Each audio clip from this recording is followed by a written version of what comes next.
first of all, you yourself have to know the Bible. The Bible is God's word to you. And although you may not be citing chapter and verse every time, what you're saying is biblical.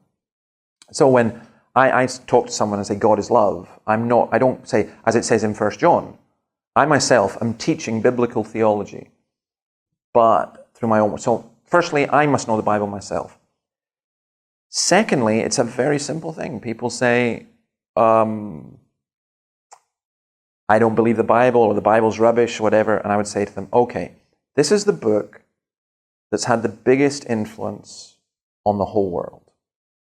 It's had the biggest influence on your culture. In Europe here, there's a book written called, by Vishnu Mangalwandi, who is an Indian, called The Book That Made Your World. Brilliant, brilliant book.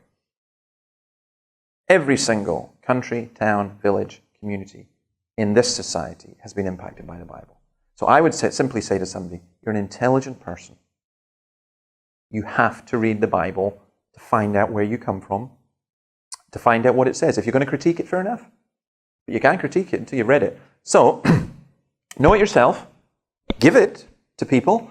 I think the book of Ecclesiastes, I give that to somebody, no problem. I remember giving it to a junkie who was coming to our church, and she came back the following week and said, wow, all that's in the Bible. That's amazing. That's like Kurt Cobain on speed. She said, it was just awful. It's just incredible.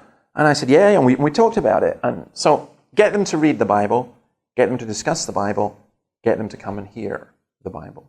I think that's important. Then you can do things like deal with some of the difficulties.